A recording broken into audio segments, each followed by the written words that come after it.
En un mundo que parece que está todo mal, ella abre un espacio para reflexionar.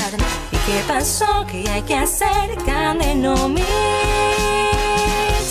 Con gente que sabe, hay que imaginar. Entre todos pensemos otra realidad. Venido, sentate a escuchar en Candeno Mix. Hola, estamos acá con la Inca, doctora en letras. Bueno, la deben conocer porque claramente compartimos una audiencia y una comunidad que es muy preciosa.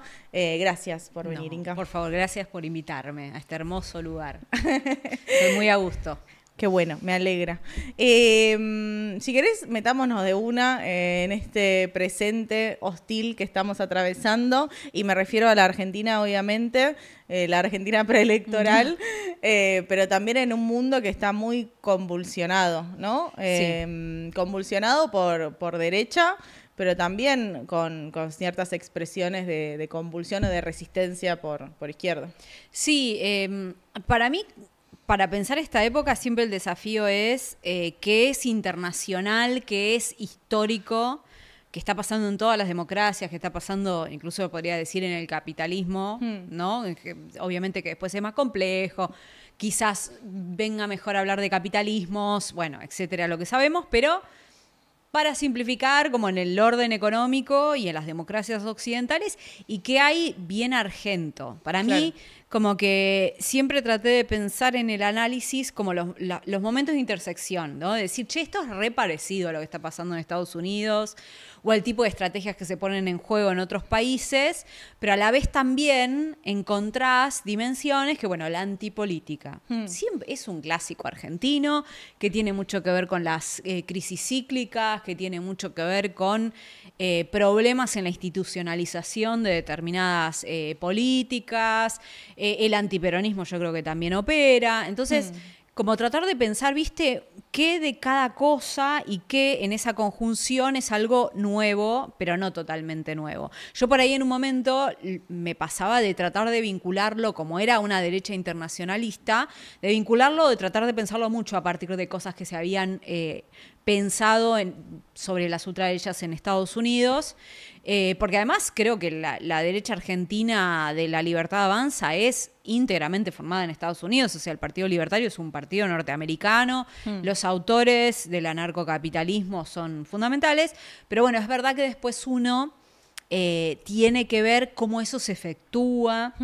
¿Y qué pasa también con los votantes, ¿no? Porque más allá de la hechura, que sí, que es poco original del gobierno.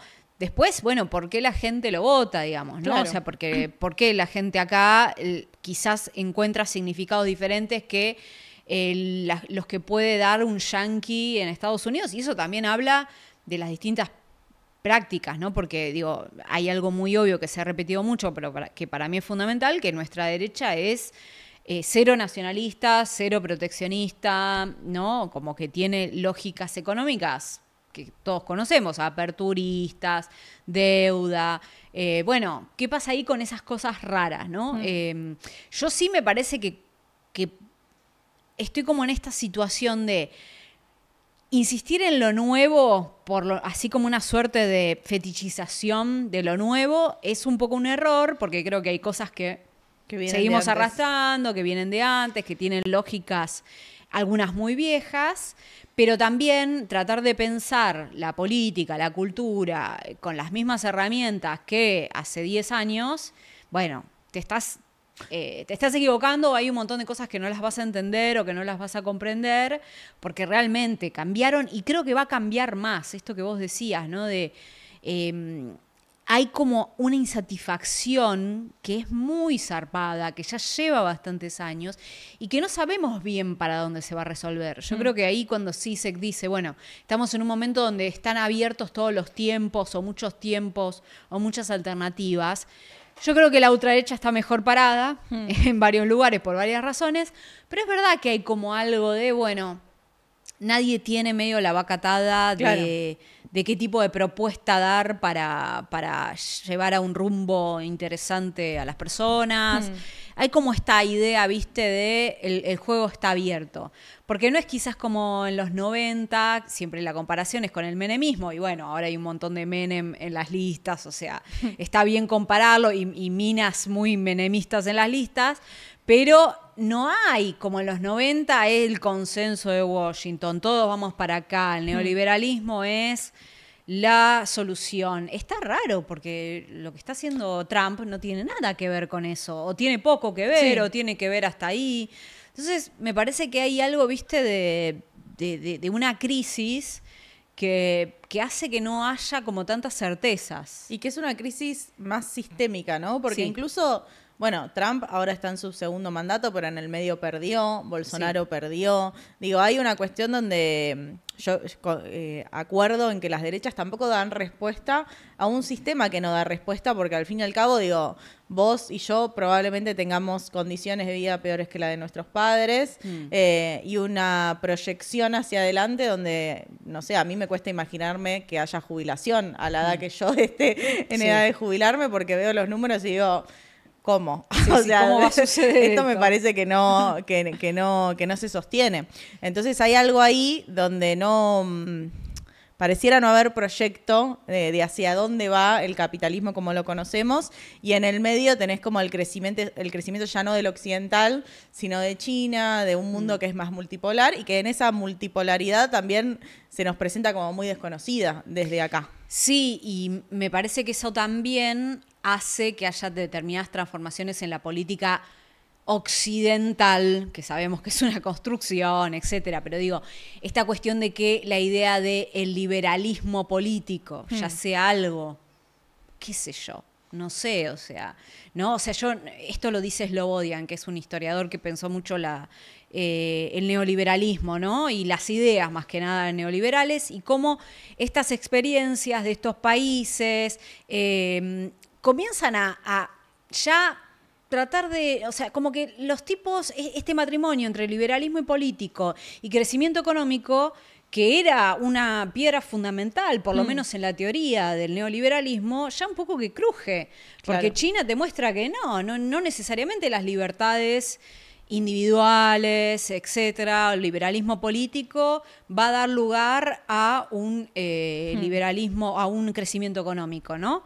Entonces esa fractura y ver que países que se consideran autoritarios, que no tienen las libertades políticas, individuales, etcétera, tienen estos crecimientos, no solamente crecimientos económicos, sino también tecnología de punta, ¿no? Ganar esas carreras tecnológicas entre países, y bueno, entonces ahí se empiezan a preguntar, ¿no? Bueno, ¿no será que Trump puede hacer esto también? ¿No? Puede ser algo que se habilite en pos de, por ejemplo, competir con China.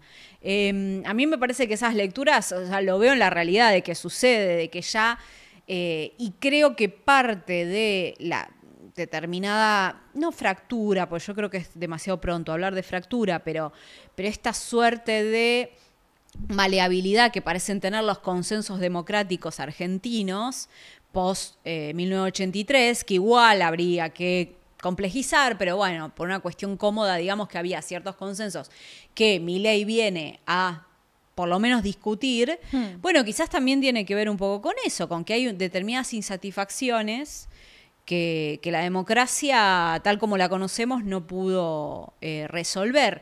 Después, obviamente, que hay autores y personas que dicen todo muy lindo, con esto que estamos diagnosticando, que yo acuerdo con vos, ¿no? Un capitalismo que es cada vez más...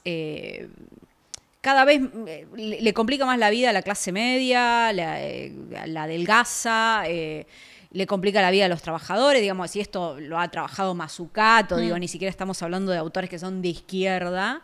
Pero algunos dirían acá, bueno, todo muy lindo, pero el capitalismo en Argentina tiene otros problemas, ¿no? Que es un problema de productividad, de escala, que no podemos discutir lo mismo que discute Varoufakis, porque tenemos como problemas previos, si se quiere, de productividad a escala. A mí me parece que ahí están las discusiones más interesantes, ¿no?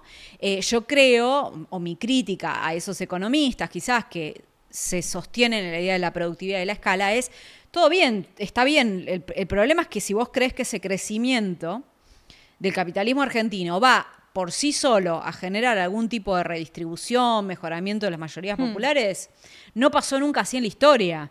Digamos, el peronismo fue lo que fue en buena medida porque había ya una industrialización en curso que no generó ningún tipo de beneficio para mayorías populares que estaban muy mal en términos políticos, económicos, sociales, y había una politización de izquierdas en buena medida, porque el peronismo no existía, porque básicamente el peronismo surge gracias a esa politización de un movimiento obrero organizado. Hoy eso no lo tenés, y no solamente no tenés eso, sino que tenés un mundo obrero totalmente atomizado, fragmentado, con distintas lógicas, con subjetivaciones muy adecuadas para el neoliberalismo, ¿no? Esta cuestión de las apps, la satisfacción de un proyecto individual, de ir ganando Sí, la idea goles, de tu propio jefe. de ser tu propio jefe. La cuestión también, esto es muy fuerte, yo creo que ahí Milei tocó una fibra muy fuerte, que es cómo la persona que trabaja en el sector privado todo el tiempo subraya, no es, el privado es diferente. Vos porque estás en el público, pero nosotros... Y ese subrayado implica una superioridad en el sentido de que te tenés que bancar más cosas, que es más difícil, ¿no? Hay una superioridad moral porque vos estás atravesando metas mucho más exigentes. Eso es así. O sea, yo lo he escuchado. ¿Viste cuando vos escuchás... salís un poco, porque a veces yo soy docente, estás rodeado de docentes, o sea, un nivel de sector público que te voltea... o por ahí gente que trabaja en el sector privado pero que no tiene esa subjetivación. Pero cuando salís un poco y con amigos, gente, familiares, bueno, yo soy del interior y tenés esas conversaciones, claro, ellos están como muy... Y tiene sentido lo que dicen, porque sabemos muy bien lo problemático que son algunos sectores privados y la idealización también que se hace obviamente del sector público, porque el sector público... Sí, el estereotipo del sector público. El estereotipo, que es un estereotipo que muchas veces no tiene nada que ver con las condiciones flexibilizadas de muchos trabajadores. Y esta idea de que te pagamos el sueldo también. Sí. Digo, una condición material donde, bueno, tu sueldo depende de mis ingresos. Totalmente, Como totalmente. si mi IVA fuese directamente a tu recibo de sueldo. Absolutamente. Todo eso la ultraderecha hace fracking, porque la lógica es... Pero es una lógica muy inteligente. Yo pensaba un poco eso, me fui totalmente de la pregunta, pero... No pasa nada, después volvemos. Después volvemos. Pero esta cosa, el macrismo te decía, vos no podés cagar más de lo que te da el culo, ¿no? O sea, viste que esa Te frase de hicieron creer González... que podías tener un aire acondicionado. Era González Fraga, ¿no? Sí. El que dijo eso. Que fue un poco lo que rubricó el macrismo. Un poco porque nosotros también, nosotros los peronistas hicimos fracking a esa frase, ¿no? Pero era un poco esa idea, ¿no? El macrismo eran los chetos que te venían a decir que vos no podías cagar más de lo que te da el culo. Mal.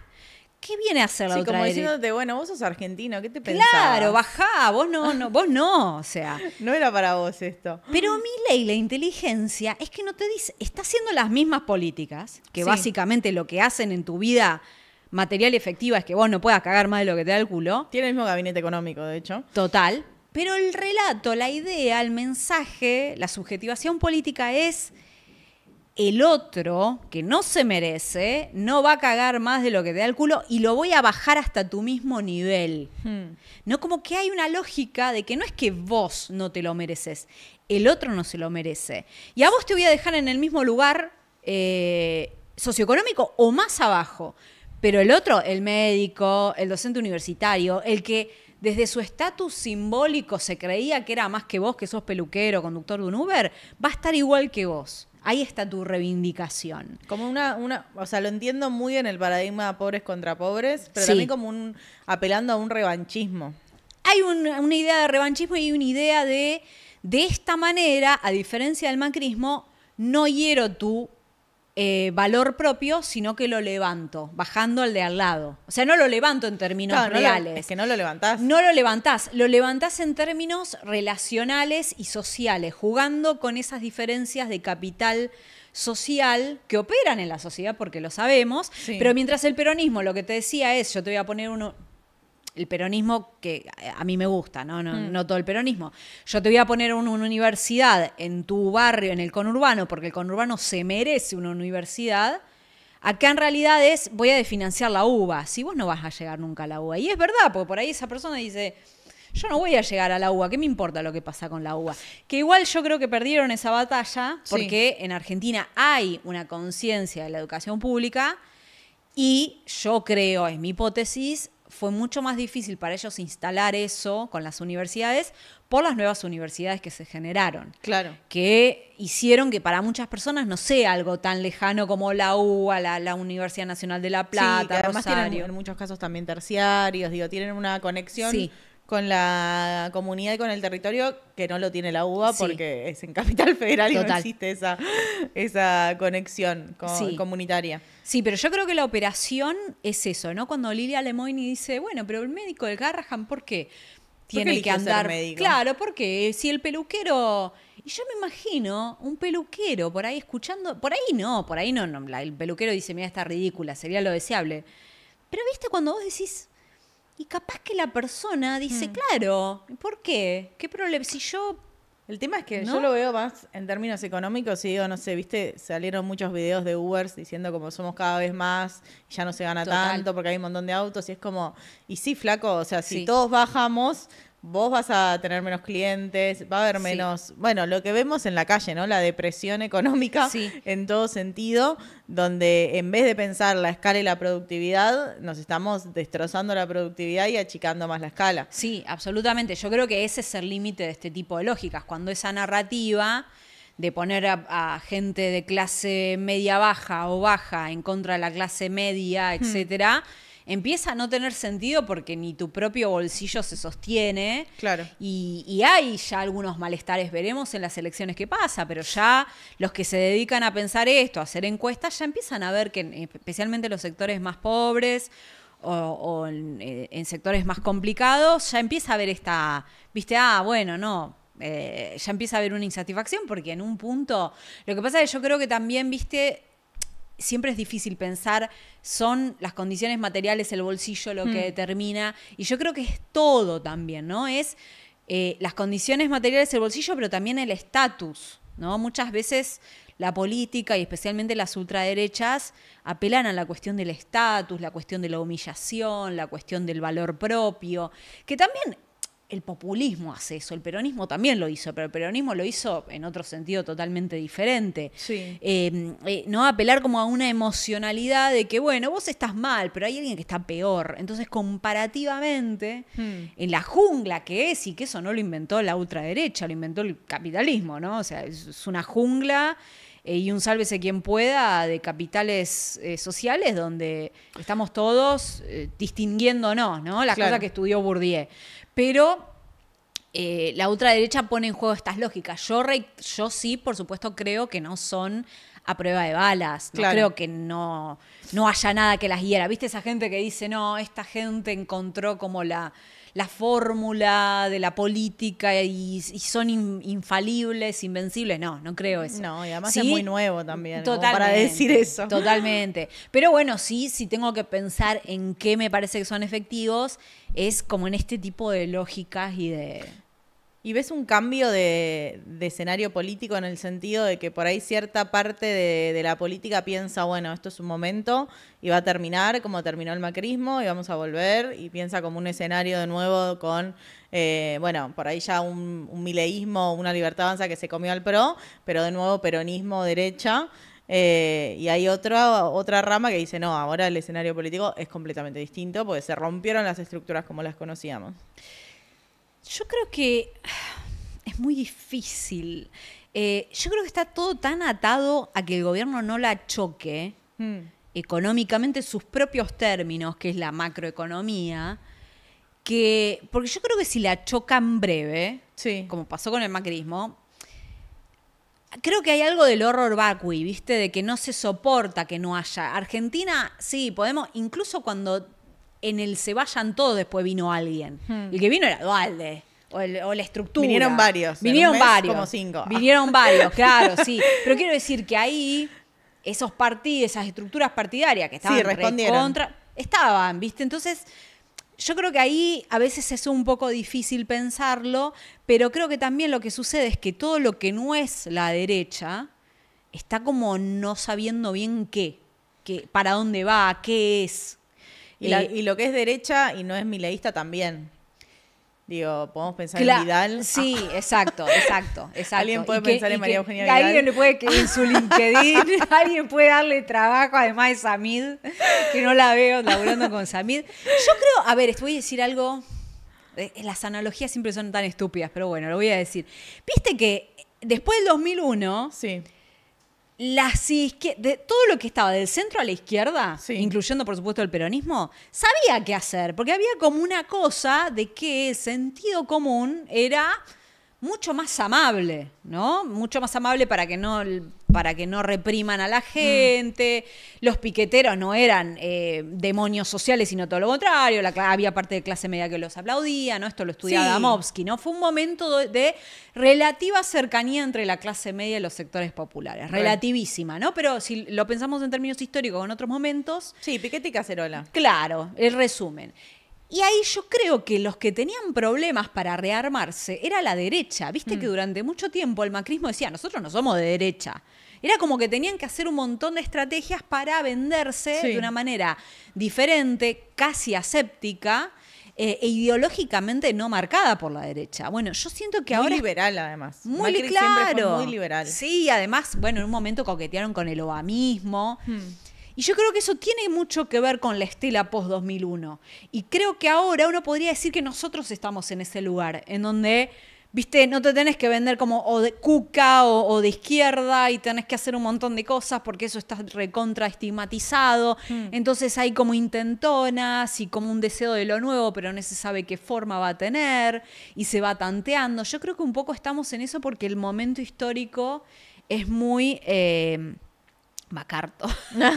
Pero no solo Macarto, me parece que hay cosas más profundas. La cuestión del agotamiento del modelo económico peronista, si bien yo creo que es una simplificación, porque ahora estamos viendo cómo la no resistencia popular se sostiene con un aumento zarpadísimo de la asignación universal por hijo, medida kirchnerista. Entonces, eso de rupturas y no ver las continuidades fundamentales me parece poco serio. Pero obviamente que creo que hay un problema con lo que el peronismo dio como solución económica.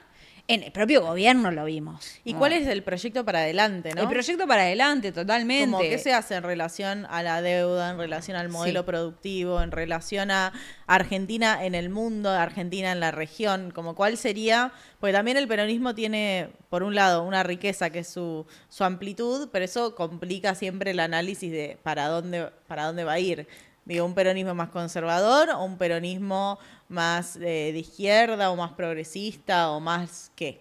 Sí, estoy totalmente de acuerdo y ahí lo que hizo la derecha fue aceptar una vanguardia. O sea, la derecha fue ordenada y comida a partir de una vanguardia. Ellos lo resolvieron, no, bueno, vamos a sentarnos a dialogar, a ver quién gana, sino, bueno, va a ganar que es el de la motosierra, que está bien, obviamente que ganó con los votos, pero quiero decir... Sí, no era el candidato de la derecha, era no Pato era el Bullrich. candidato de la derecha, pero era un tipo que al principio era re minoritario, que creció, no estoy diciendo que va a pasar lo mismo del otro lado, no sé qué va a pasar. Pero digo, a veces también, viste, esa cosa anti-vanguardista, yo creo que es el momento de empezar a revisarlo. Claro. Porque yo lo que veo es que toda la gente que triunfa en el mundo es gente bastante vanguardista, viste, que dice, voy a hacer esto, y todos les dicen, incluso el establishment les dice no, y van, y eso termina ordenando. No sé. Más personalista también, ¿no? Como Más que estamos viendo personalista. cosas donde una persona es la que propone tal cosa, y están los que lo llevan adelante y los que lo siguen. Sí. Y el peronismo tiene ese problema de que la única que podía hacer eso era Cristina, y la apresaron. Aún Cristina estaba siendo bastante resistida. Y no sé si hay otra figura que pueda constituirse en eso. El peronismo también se ordena cuando alguien gana elecciones, ¿viste? Como todo el mundo se termina ordenando. El problema es que te ordenes virtuosamente. Si nos ordenamos como pasó con el Alberto... Gracias, te agradezco, pero no. Como que hay algo que no va a funcionar. Yo creo que hay algo del programa que es fundamental. Que todas las personas que insisten con tener un programa claro la ven. El tema es, bueno, ponerse de acuerdo. También son horizontes, ¿no? Porque yo siempre enfatizo eso. Milei hizo campaña con motosierra, con dolarización, con prender fuego al Banco Central, y acá tenés al Banco Central regulando lo que tienen que hacer los bancos comerciales e interviniendo en el dólar futuro. Entonces, como después la gestión se baja 5 escalones porque siempre la gestión está en el marco de lo posible. Sí. Ahora, obviamente, si vos tenés voluntad política, lo posible es más amplio. Sí. Pero, digo, a veces yo siento que es como cuando uno tiene una idea, es como, tenés que tener el plan, el proyecto de ley escrito y los fundamentos. Como, no, mentira. Tenés que tener un horizonte. Un horizonte de, bueno, ¿qué tipo de Argentina querés? Que eso es lo que la gente quiere votar, además. Porque, ¿qué me importa la letra chica? La letra chica, dedicate vos, hermano. Sí, totalmente. Es verdad, es más adecuado pensarlo en términos de horizonte que de programa. Y además, Perón en el Manual de Conducción Política dice, si vos lograste un 50% de lo que querías, es un triunfo. Éxito, claro. Como, viste, es eso. Pero para que haya ese desfasaje entre el 100 y el 50, tiene que haber una propuesta que sea un poquito más de máxima. Aunque después eso no termine siendo todo, o aunque en el peor de los casos el sector, si se quiere, más revolucionario del peronismo propone un 100% de algo y termina logrando un 5%, bueno, no es lo mismo que eso no haya existido. Claro. ¿No? A veces los sectores más por ahí transformadores del peronismo ponen a veces el ejemplo de la Revolución Mexicana, ¿no? de lógicas que por ahí van más a ideas más revolucionarias de máxima, que por ahí lograron un cachito. Pero la Revolución Mexicana, o lo que sea, o cualquier tipo de proyecto, sin ese cachito no hubiese sido lo mismo. No, y sin esa revolución no hubiesen logrado ese cachito tampoco. Claro, exacto. Evidentemente entonces, era tan difícil avanzar en la estructura. Sí, entonces a veces me parece que también el peronismo, por ahí el más conservador o el más pragmático realpolitik, le baja el precio al valor que tiene ese tipo de lógicas de máxima, porque todo el mundo tiene un rol, ¿no? O sea, no se tira nada, eso Perón lo sabía muy bien. Está bien, si va a la mierda con esto de todo adentro, sabemos muy bien que eso trajo problemas históricos, pero viste esta idea de no, bueno, esto no porque es demasiado, ¿no? Toda esta cosa medio macarta o medio... Y qué sé yo, si no... Además, la ultraderecha no funciona así. La ultraderecha no tiene problema en no ser pragmática, decir cualquier cosa. Reitero, no digo que... contradecirse entre sí. Contradecirse. Está bien, es verdad que ellos lo pueden hacer porque tienen más apoyo, porque tienen más paciencia el apoyo del poder económico, básicamente. Claro, es verdad eso. Es verdad que eso te obliga a que vos seas mucho más racional, centrista en ciertos puntos. Pero bueno, también yo creo que el centrismo en este momento histórico...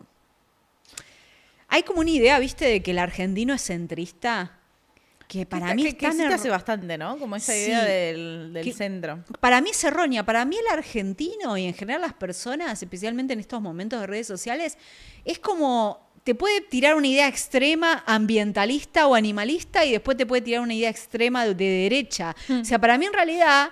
Las personas son como gente que tiene ideas contradictorias entre sí. Y eso no significa que es un centrista, no significa que es un, no sé, Tenenbaum. Sí, se promedia. O, no sé, bueno, ahora Tenenbaum no es tan centrista, pero...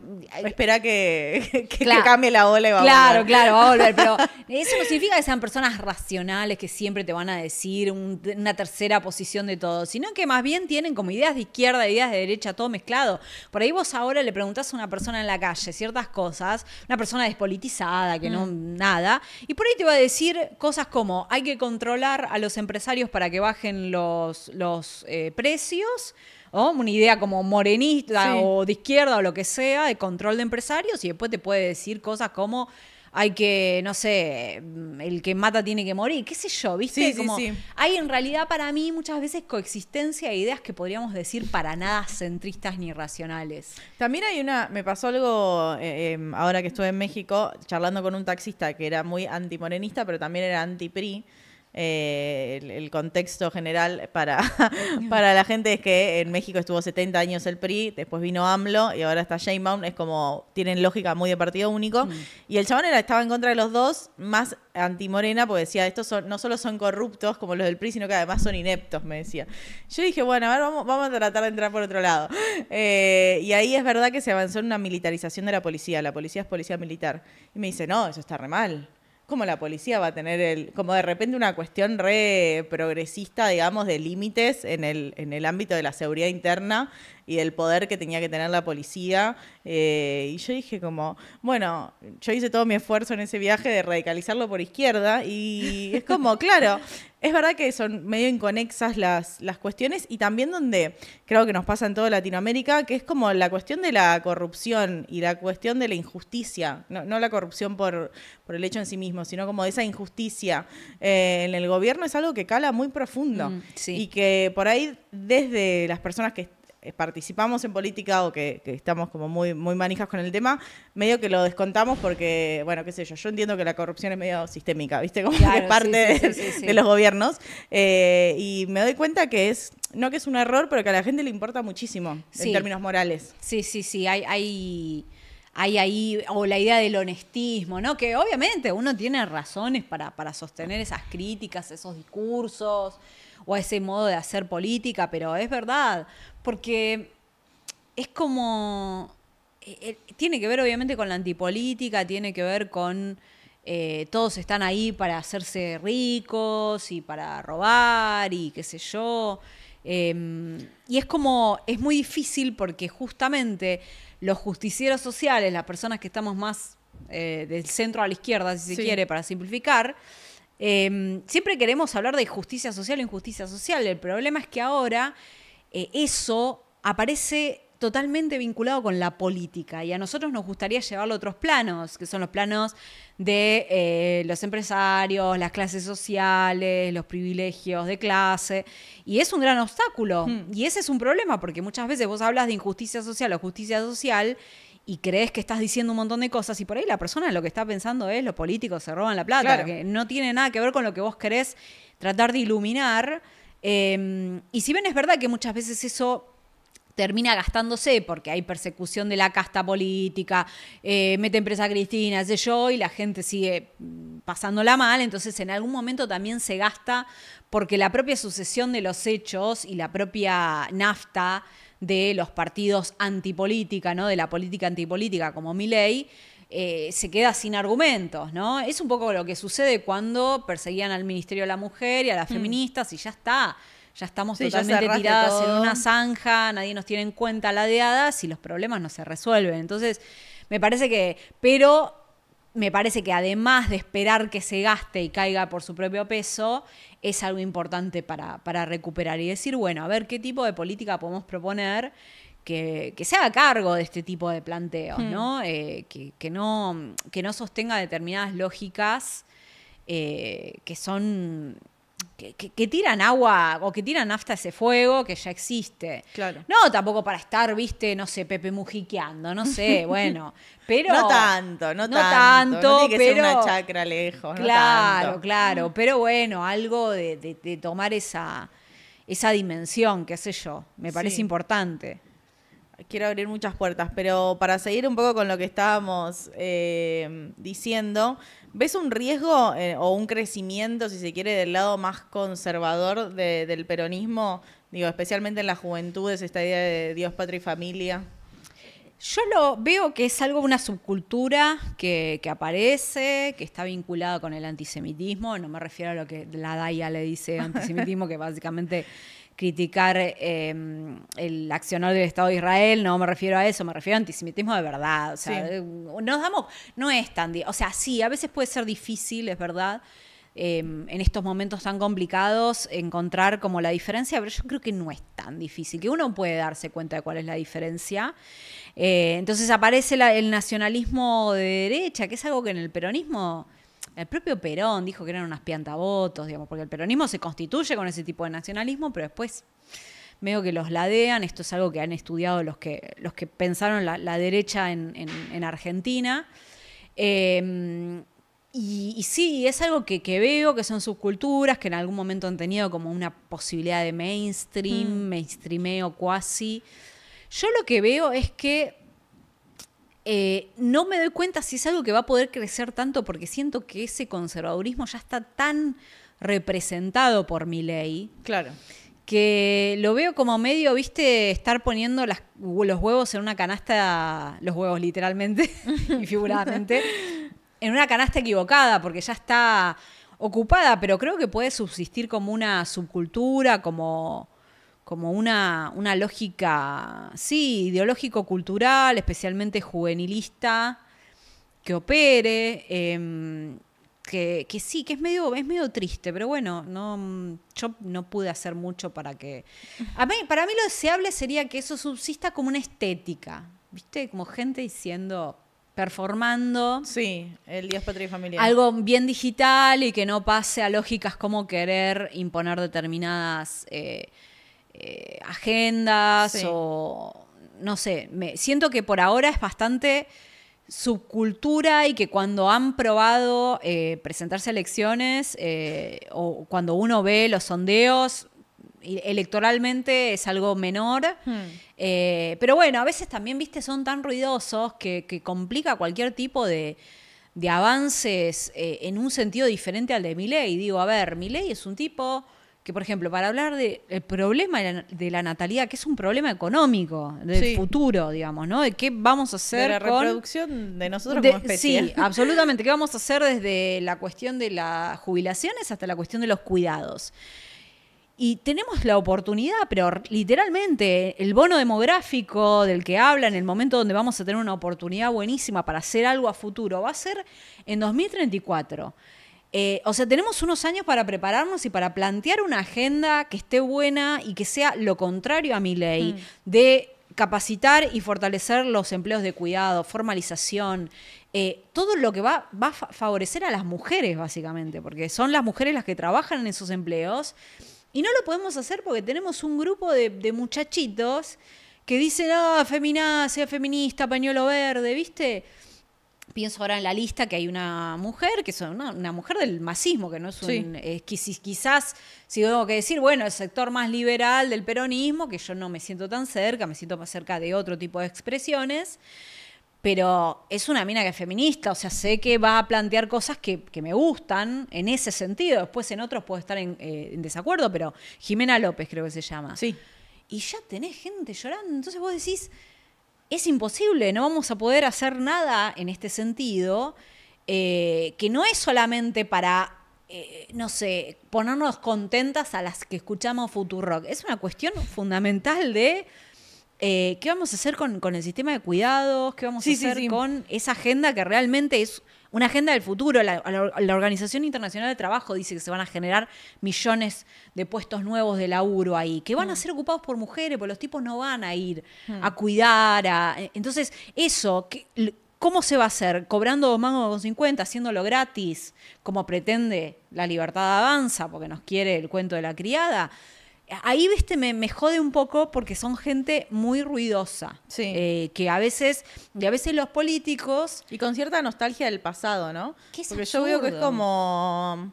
No estamos ya en una sociedad con esa institución familiar, y no por las feministas, sino porque el salario de un trabajador no da para mantener un grupo familiar. Totalmente. O sea, como te está poniendo una presión donde no vas a poder ser el varón proveedor porque el mercado laboral no da para eso. Y es el sistema mismo el que obliga a estos ingresos donde todos los integrantes de la familia laburan. Totalmente, y no solamente eso, sino que también en términos sistémicos, la cara sistémica de eso es que si la mujer deja de trabajar se cae el capitalismo argentino. Sí. Si es así, no hay mucho para inventar, y que además muchas veces estos mismos varones de Dios, Patria y Familia no dejan de ser pibes, muchos sub-30, que no tienen la misma mirada de la crianza de los hijos que tienen sus padres, y que por ahí les gusta cambiar un pañal, y que tendrían que estar pensando en cómo ampliar la licencia de paternidad, ¿no? En bardear a la pañuelo verde, que por ahí incluso puede llegar a legislar en favor también de los varones y en las tareas de cuidado, ¿viste? Hay como una cerrazón medio boluda de que si lo dice, no sé, Mengolini, no me gusta, y de no escuchar el contenido de lo que estamos pensando, de esto, de que el capitalismo argentino del siglo XXI no da para que vos seas el proveedor. Claro. Y que por ahí tenés que pensar en términos diferentes si querés realmente cuidar la familia, ¿viste? ¿Y eso es porque tiene como la etiqueta de feminismo, o porque hay una parte del peronismo que es por ahí más cerrada y mantiene esa perspectiva de no sé, lo voy a decir muy fácil, ¿no? Pero la de peronismo de Perón y hay que volver a hacer lo que se hizo en el siglo XX y eso va a mejorar a la Argentina y el mundo, ni idea, chicos. Yo creo que las dos cosas, que hay una actitud absolutamente estigmatizadora para todo lo que tenga un olorcito a feminismo y a cornudización del peronismo. Y hay también mucho larpeo, ¿viste? Y mucha performance y vos te das cuenta que muchos pibes que hablan en esos términos y tienen esas actitudes y esos modos de pensar la política, por ahí ni tienen pibes, ¿viste? Claro. Ni se pusieron a pensar 2 segundos lo que plantean. Y me parece que también tiene mucho que ver con el momento histórico actual y cómo también se subjetiva políticamente mucha gente, que mucha gente se subjetiva políticamente en internet y yo no, de ninguna manera eso lo voy a cuestionar porque yo también, para mí también fue fundamental internet para un montón de cosas, para un montón de lecturas, de aprendizajes, de modos de intervención, pero una cosa es que sea una parte y otra cosa es que vos vivas la política y las discusiones políticas a partir de internet, porque el problema de internet es que, viste, es tribus, Sí, nichos. Figuras de autoridad, si no lo dice Pindonga no existe, y eso me parece que es un modo medio pavloviano y medio choto de vivir la política que hay que tenerlo en cuenta. Diga, yo soy una de las que viene jodiendo con que el peronismo le tenía que dar bola a la pata digital, pensarlo como un nuevo territorio, porque claramente que era no solamente es un espacio donde la gente se recrea, sino socializás, aprendés, formás tu propia identidad, etcétera, etcétera, por un montón de facilidades y de potencias que tiene los espacios digitales, pero una cosa es darle importancia y otra cosa es creer que esa es la meta. Claro. Y ese es el modo en que hay que pensar la política. Y yo creo que hay un poco de idealización muy masculina, claramente, porque, bueno, acá el presente son feministas que me joden y me molestan y me piden explicaciones por cosas que yo no hice.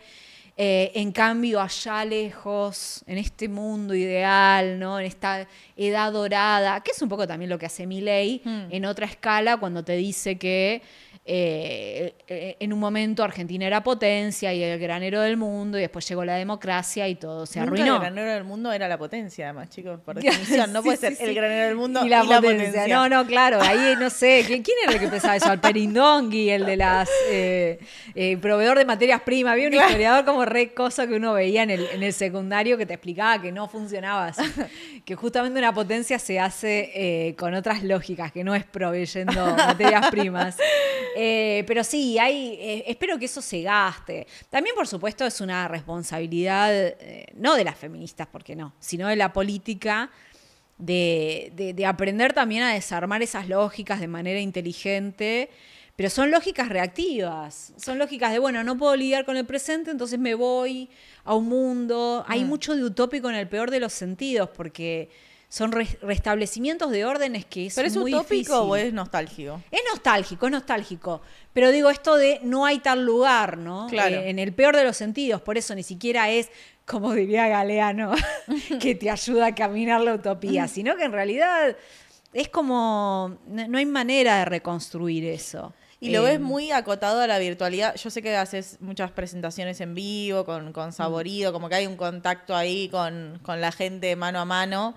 Bueno, das clases en la universidad y tal. Como ¿ves algo que está metido solo en las redes o lo ves también en general en la sociedad, en la juventud?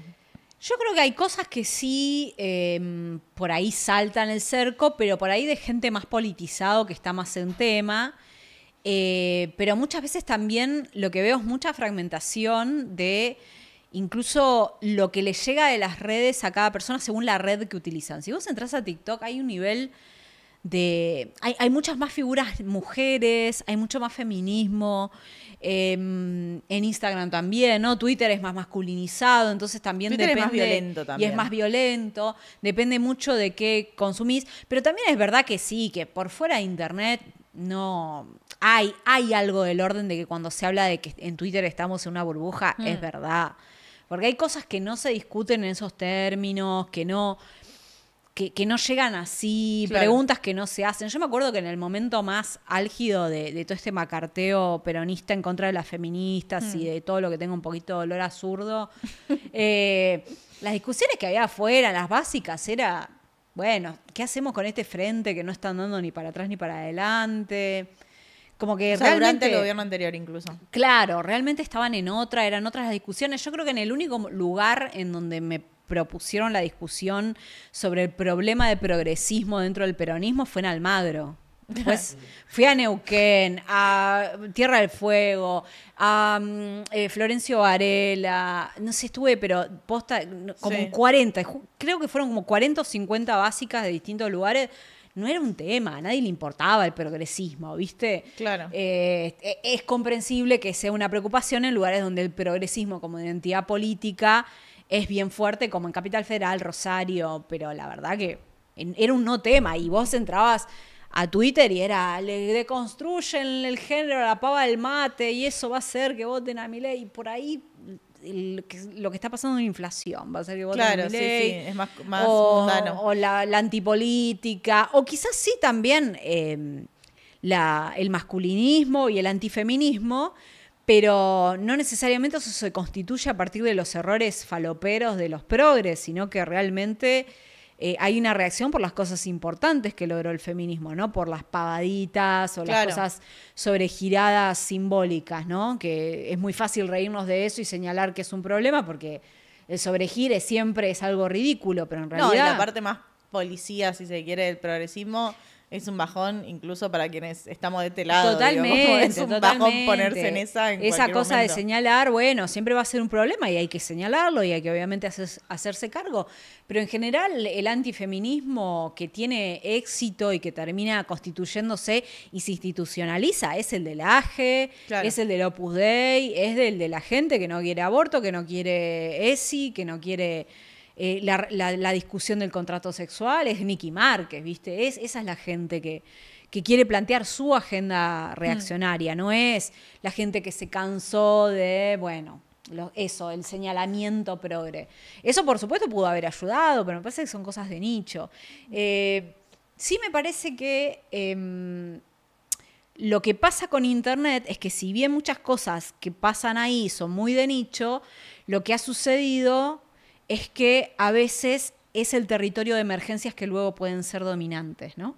Sí, es donde se discute también la política y los políticos están ahí. Y los están ahí. asesores de los Claro. políticos están Entonces ahí. hay algo que es minoritario, pero que tiene la posibilidad de darte algunas pistas de futuro. Por ejemplo, yo empecé a ver antisemitismo en el año pasado y empecé a joder en algunas entrevistas. Me acuerdo que se lo dije a Sued, a Gabriel Sued, ¿no? Miren, hay un tema, bueno, pero eso es menor, pero qué sé yo, pero viste, nada, ellos me estaban señalando que no veían que sea un problema. Y ahora vos tenés gente que no quiere a un candidato porque es israelí.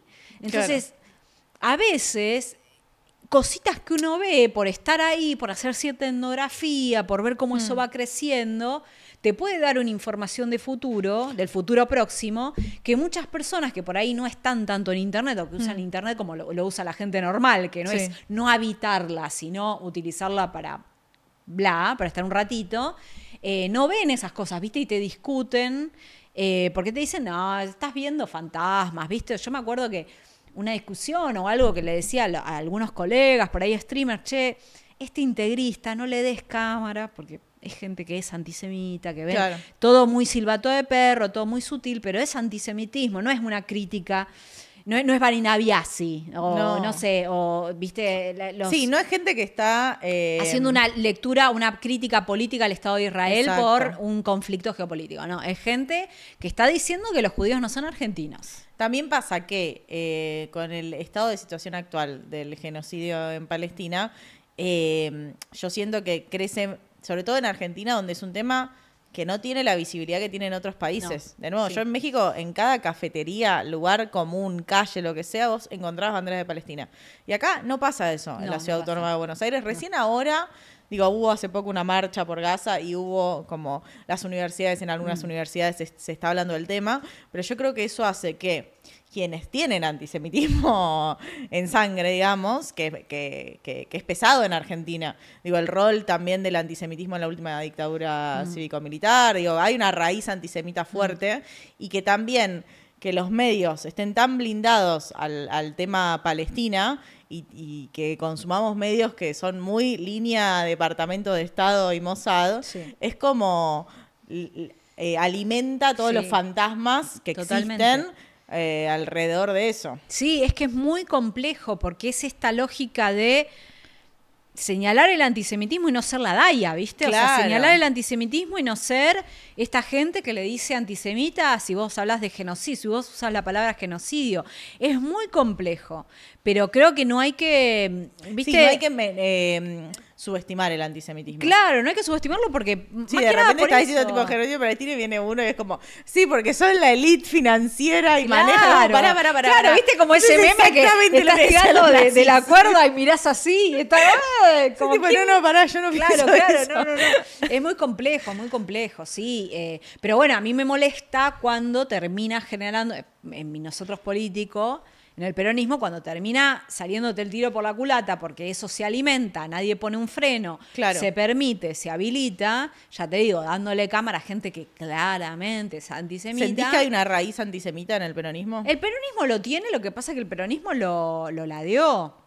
El nacionalismo conservador de derecha, que esto, hay un autor que ahora no me acuerdo, pero que lo estudia las derechas, digo, gente que estudia de verdad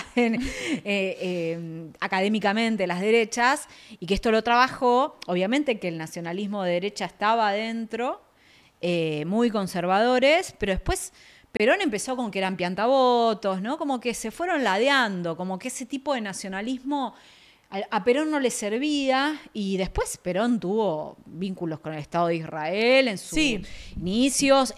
Ronan Rein trabaja esto del vínculo con los musulmanes, con los judíos, ¿no? Digamos, no es algo de parte de la esencia del proyecto de Perón, ni el antisemitismo, ni una relación complicada en ese sentido. Me parece que Perón era mucho más liberal en ese sentido de libre culto y que cada uno haga de medio de su culo un tranvía. Y además Perón, hasta donde yo sé y las cosas que pude leer, no tenía tampoco ni siquiera lecturas eugenésicas, o sea, toda la construcción. Siento que también hay una cuestión muy de esa época, y sobre todo en los 70, donde también los judíos aparecían como este lado más de izquierda, más combativo, y el peronismo tuvo su momento AAA. Claro, más que Macarto, eso sí. Yo estaba pensando más en el peronismo, en el primero y el segundo. Claro. Sí, es claro que ahí en el tercer peronismo pasaron muchas cosas. Tacuara, bueno, lo que ya sabemos, y ahí sí todo se complicó. Yo en el libro de Galimberti, Larraquí, siempre le digo mal el apellido, que vos decís, es un tipo profundamente antisemita. Sí. Después, obvio, se reconvierte en los 90 y es cualquier cosa. Pero digo, como entendés un poco la raíz de ese antisemitismo muy profundo de los dos lados, porque los militares eran antisemitas, o sea, después la represión fue muy antisemita, pero también desde los espacios más peronistas, no de izquierda, también había mucho antisemitismo porque era como el judío comunista. Sí, totalmente, y eso fue así. Y era raro también porque, bueno, sí, eso totalmente creo que tenía raíces anteriores, y también lo que sucedió ahora es que como estamos en un momento donde todos esos elementos, porque el kirchnerismo, vos fijate también, eso lo ladeó, no lo tenía, o sea, no era parte de su proyecto. Después podemos decir, no, bueno, nunca se van, ok, pero... Sí, no era un eje. El setentismo del kirchnerismo no tenía nada que ver con eso, y no tenía nada que ver con la derecha de los 70, eran como los vencidos de los 70, era la derecha.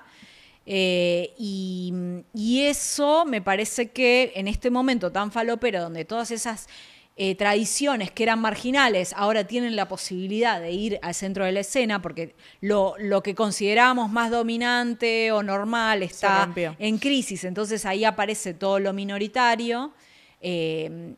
Entonces también aparecen estas figuras que muchas incluso son apalancadas por figuras de los 70 que yo lo sé, no voy a decir mucho más, pero sí, están ahí tejiendo en eso, en streamings, en cositas, que son esos sectores, los sectores de la derecha peronista.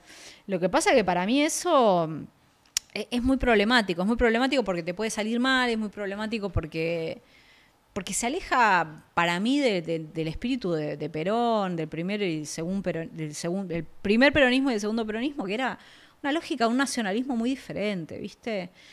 Reitero, en el peronismo vos podés decir lo que quieras, pero yo creo que realmente había una lógica mucho más abierta. O sea, era una lógica de un nacionalismo tan distinto al nacionalismo de derecha. Yo lo leo y no, ¿viste? Cuando no encontrás... Alguien podrá decir todo nacionalismo, todo Estado es... Bueno, sí, constitutivamente. En el extremo, sí. Yo no sé si eso es así. Yo creo que también depende de qué tipo de nacionalismo pongas en juego. Digo, hay nacionalismos en el mundo. Sí, también la relación con la región, como cómo te relacionas con los otros. Exacto. Digo, si bueno, lo pensás desde una superioridad o desde un compañerismo solidario. Yo leo lo que ha pensado Perón o Evita sobre la cuestión racial, que era una cuestión fundamental, el mestizaje. Digo, Perón diciendo que tiene pómulos indígenas, ¿no? de pueblos originarios. Pero además los planteos, cómo abre el Congreso de Filosofía, la cuestión de los hermanos que vienen a vivir acá. O sea, había, quizás por optimismo, por el momento histórico, por lo que quieras, pero era muy a contrapelo de discursos eugenésicos que existían y operaban en Argentina, discursos de superioridad racial que existían y operaban en Argentina. O sea, yo comparo lo que decía Perón sobre el mestizaje, o algunos filósofos muy afines, y lo que decía Sarmiento, o lo que decían los continuadores de esa tradición. Y, viste, Argentina nunca dejó de ser racista, racista en esa dimensión racial tan argenta que es clase-raza totalmente vinculado. Esto hay registros de estudios sociológicos que hacían encuestas y hasta después del peronismo, después del 55, había mucha gente que decía que los descendientes de pueblos originarios o las personas, los cabecitas negras, ¿no? Que esa era la formulación del peronista, no iban a poder nunca ascender socialmente por una cuestión constitutiva, genética, claro, determinista, ¿no? Sí, sí. Entonces, bueno, a mí me parece que ahí el peronismo abrió una posibilidad de un nacionalismo que no tenía que ver con esas cuestiones, ¿no? Que si Perón le decía desviaciones al marxismo dentro del peronismo, estas otras también son desviaciones de la ultraderecha dentro del peronismo. O sea, a mí me gustaría que eso se descarte, y además porque, reitero, eso lo tiene Milei. Está bien, alguien dirá, bueno, no, Milei justamente se está aliado con el Estado de Israel, pero yo creo que hay que prestarle mucha atención a delimitar una crítica ideológica y política que la hace, por ejemplo, Itai Hackman, Itai Hackman es judío y por eso no lo voy a votar. Digo, hay que empezar, viste, con esas sutilezas que a veces es difícil, pero que yo no creo que sean sutilezas y que justamente te determinan si vos sos una persona antisemita o no lo sos. Claro. Yo no sé qué va a pasar con eso. Sí veo que es un riesgo y que existe, porque lo veo operando y lo veo creciendo, pero no me doy cuenta hasta qué punto va a crecer más o se va a quedar ahí o hacer algo. Sí me molesta porque es algo que pone en jaque el nacionalismo que a mí me gusta. Claro. Y que no solo a mí me gusta. Yo creo que Cristina o otras figuras tienen otra mirada. Kicillof, bueno, tiene otra mirada. Un nacionalismo que es un nacionalismo de protección de los recursos naturales, de desarrollo argentino, o sea, de construcción de una nación en el sentido de que no seamos un territorio de expoliación de las potencias. Pero después todo lo otro que viene no me gusta. Me gustaría que en todo caso, si tiene que existirse así, que esté, pero ahí recontrabajo abajo de una alfombra. Que vuelva a donde estaba. Que vuelvan a reprimirse. Claro, sí, que sea políticamente que incorrecto. Les dé vergüenza. También pienso, ¿no? Con esta... creo que explicaste mucho también de tu peronismo. En relación a lo que levantás de Perón. Y en ese sentido, si vos tuvieras que imaginar el peronismo que se viene, porque digo, entiendo que lo pensás desde ese lado, ¿cómo te lo imaginás un peronismo superador en el siglo XXI? Bueno, me lo imagino haciendo algo con la macro. Con un programa económico. La macro, ¿viste? Ahora todos hablamos de la macro de repente. Y a veces no tenemos ni idea de qué estamos hablando. Yo más o menos, pues bueno, tuve que hacerlo, tuve que... Sí, hay algo de ejercicio de la política donde claro, hay variables que tenés que manejar sí o sí. Sí, cuando decís, bueno, por ahí tenemos un pequeño déficit en el vocabulario económico y tengo que más o menos saber qué significa o a qué se refieren cuando hablan de macro. Pero bueno, yo creo, viste que ahí hay toda una discusión de algunos personajes más empresariales que dicen, bueno, sean como otras izquierdas de la región, que eran de izquierda pero que cuidaban el déficit. Bueno, yo creo que esa es una discusión abierta, que sigue abierta, el déficit sí no, me parece que algo hay que hacer en ese sentido. Obviamente que mucho de lo que va a ser el peronismo depende de cómo le vaya a este gobierno, porque este gobierno tiene el caballito de batalla de la emisión y el déficit como la única variable pareciera, y si terminás chocando la zanela, en realidad lo que me estás demostrando es que no puede ser, claro, hay otros problemas, entonces no puede ser tu única propuesta de resolución de la economía. Pero bueno, me parece que ahí hay algo medio fundamental, ¿no? O sea, yo creo que hay algo de lo que dicen estas personas, que dicen, bueno, dejen de hablar tanto de redistribución y hablen de productividad, que tienen un punto y que me parece que hay que tomarlo porque, bueno, después hay que discutir un montón de cosas, ¿no? Porque yo creo que no resuelve el problema de la injusticia social y ni hablar de redistribuciones también es fundamental, especialmente cuando vos tenés en el horizonte que tenés que hacer un ajuste, porque el tema redistributivo es fundamental. Porque ¿quién va justamente cómo vamos a redistribuir el ajuste? Sí, y no solo en términos de gastos, sino también en términos de impuestos. Absolutamente. Entonces, bueno, déficit, si yo hago una exención impositiva, también es déficit, ¿no? Entonces, bueno, ahí aparece... Preguntale a Galperín, si no. Claro, preguntale a Galperín. Ahí me parece que en esto que yo no manejo tanto, que vos manejas mucho más, pero hay algo que hay que pensar, ¿no? Después me parece que tiene que ser un peronismo... Ahí sería un peronismo sostenible en términos económicos. Claro, pero un peronismo sostenible que es medio un embole. Era como suena medio aburrido. Yo me acuerdo cuando Guzmán dijo hacer una épica de la macroeconomía. ¿Cómo lo dijo? O hacer una épica de la macroestable o algo así. Sí, que además a mí me da gracia porque muy de economista logró que dijéramos bien sostenibilidad y no sustentabilidad, como se decía antes. Claro, sostenibilidad. Era como una mala traducción. Claro. Pero sí una cuestión muy técnica. Claro. Bueno, eso yo creo que tiene que estar. Yo creo que Cristina en sus últimas cartas, está bien, yo entiendo que hablar de las cartas de Cristina puede ser medio un plomo, pero si una las leía, había algo de retomar eso. Pero ¿te preocupa cuando Cristina menciona...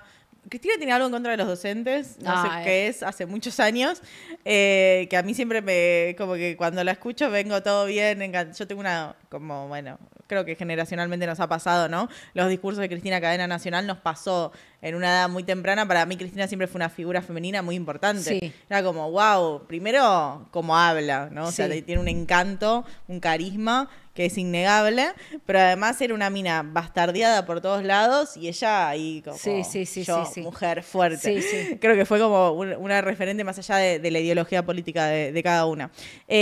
Ahora, en todo ese encanto así, viste, como siempre un palo para los docentes y después a mí lo que me genera mucha preocupación, la necesidad siempre de hablar de la reforma laboral, donde a mí me da pánico hablar de una reforma laboral. Sí, yo creo que por ahí estoy como más del lado de qué reforma laboral, ¿no? O sea, yo creo que ahí hay algo que tenemos que pensar en orden a dejar por ahí de que a mí también me pasaba reforma laboral, pero bueno, se modificó totalmente el mercado de trabajo. Algo hay que hacer y cuando yo leo algunas propuestas de ciertas reformas laborales con pata sindical, están buenas, o sea, efectivamente van a hacer algo piola porque van a generar más derechos, más posibilidades.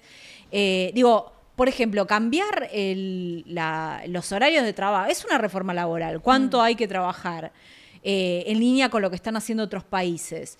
Bueno, yo creo que ahí es una discusión que tenemos que dar para no seguir como sosteniendo y defendiendo regímenes que por ahí no están como dando respuestas para la mayor cantidad de los trabajadores. Yo creo que el problema es que mucha gente, cuando Cristina dice reforma laboral, hay sectores más conservadores que creen que Cristina está diciendo lo mismo que ellos. Claro. Y yo no creo que esté diciendo lo mismo que ellos, porque no es lo mismo una reforma laboral, que es la que te piden ahora los empresarios, el Círculo Rojo, que ya está determinando, vía Pañi o Pancho Olivera, le están diciendo a Milei, bueno, esto es lo que tenés que hacer para que nosotros podamos invertir, ¿no? Dame esto, dame esto.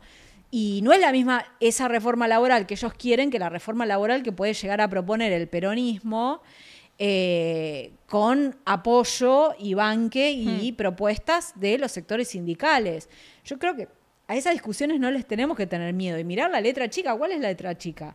Pero si nosotros seguimos como en un lugar, no hablemos de reformas laborales, nunca vamos a tener ni siquiera tampoco la posibilidad de plantear nuestras reformas laborales, ¿no? Que muchas veces pueden ser eso, como positivas, en orden a una reactualización al nuevo mercado de trabajo y en orden también a una reactualización de esto. Licencias por paternidad, cómo proteger más a los sectores que no están siendo protegidos ahora, que están en negro. O sea, yo creo que esas discusiones hay que darlas. Y muchas veces quienes no quieren dar esas discusiones también son algunos sectores del sindicalismo que por ahí están en un lugar más... no privilegiado, mejor parados que el mundo informal, ¿no? Entonces eso, yo creo que ahí hay que ver la letra chica, hay que discutirlo y no decir, no, bueno, reforma laboral no, sino claro. ¿Qué reforma laboral? ¿Qué es lo que vamos a proponer? Yo he leído algunos documentos, bueno, es un cliché fundar, ¿no? Pero que plantean como ideas de reforma laboral. Y yo no le veo, pero esto está re bueno, como es algo que va a generar una modificación, ¿no? Entonces ahí me parece que habría que tener esa lógica. Y después el tema de los docentes, a ver, si a mí Cristina me critica como docente, pero me paga lo que me pagaba en su gobierno, yo creo que cierro, Yo creo que cierro, porque esos salarios de los más altos, hay un problema, y yo te lo digo como docente, pero que es muy difícil, muy espinoso, pero es real, que faltar a la pública es mucho más fácil que faltar a la privada, y lo sentí en carne propia, esto de, ¿a cuál falto? Y la pública es más fácil. Que es verdad, son conquistas de los trabajadores, pero lo que va generando eso es una gran disparidad en los dos universos. Entonces después es verdad que los sectores populares a veces prefieren hacer un plus de gasto y llevar al chico a la privada, también por cuestiones de estatus simbólico, por otras cuestiones, pero también por el tema de las clases. Ahora también nos está pasando, lamentablemente, con las universidades. Nosotros estamos haciendo medidas de fuerza y hay algunos pibes que se empiezan a ir a la privada. Es un problema enorme, es muy difícil. Yo creo que sí es complicado plantear esta discusión cuando los docentes la están pasando como la están pasando. Claro. Entonces, si vos venís como un gobierno y me decís, mira, te aumento...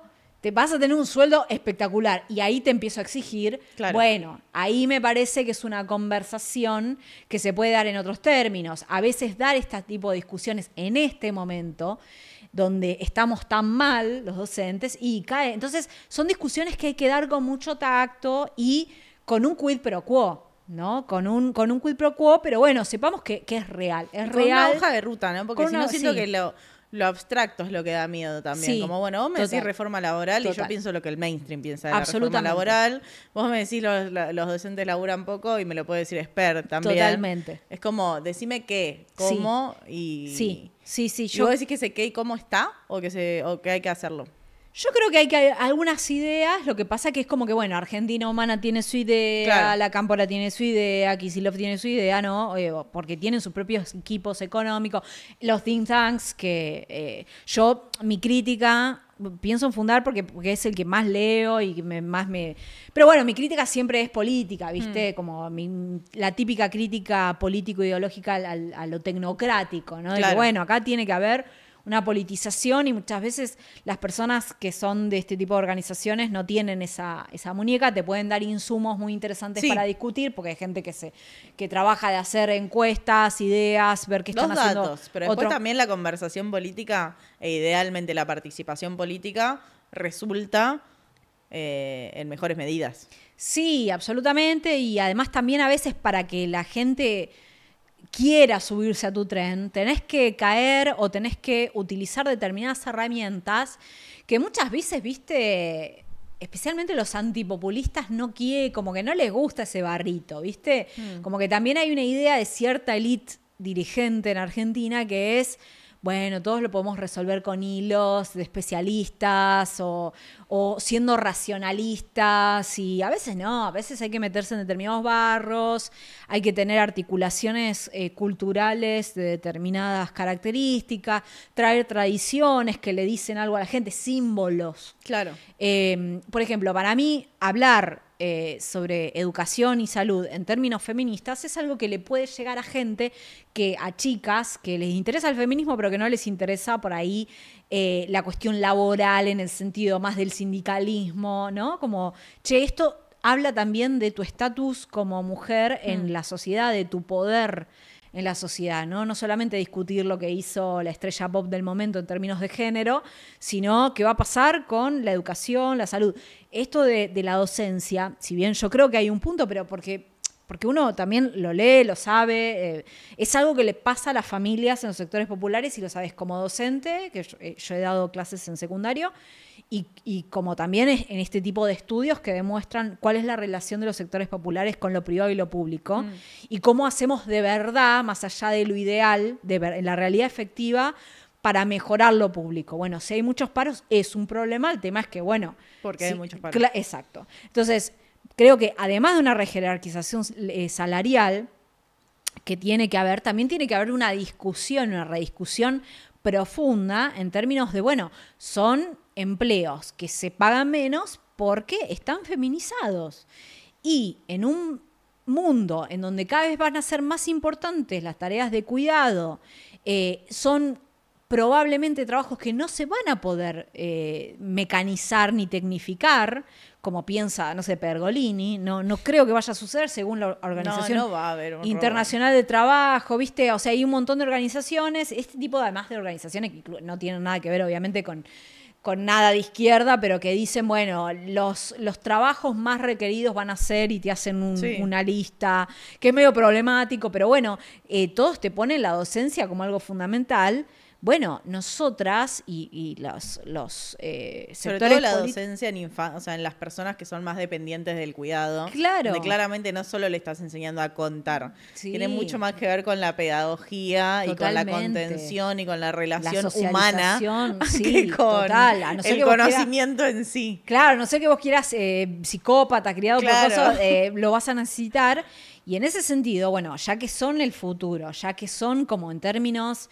de poder tan importantes, bueno, toda una discusión que no es una discusión solamente de cómo resolver los problemas que ya tenemos, sino un nuevo orden que tendría que traer nuevas jerarquías sociales, ¿no? De que, che, no puede ser que una docente cobre tanto menos que un trabajador de otras características. Y no es para hacer esta lucha entre trabajadores, ¿no? Sino para rediscutir también cuestiones que están atravesadas por el género, que están atravesadas por lo poco que que valoramos el cuidado en general. Totalmente. Entonces, yo creo que ahí son discusiones en distintos planos, porque sabemos muy bien que hay discusiones que se dan en la política, en las propuestas, en los horizontes, pero también hay discusiones que se dan socialmente, ¿no? A ver, sabemos muy bien que ahora las adolescentes no tienen tantos hijos como antes, por el plan ENIA, pero porque socialmente eso ya no pasa, pues ya las chicas no se quieren embarazar y tener hijos como lo mejor que les puede pasar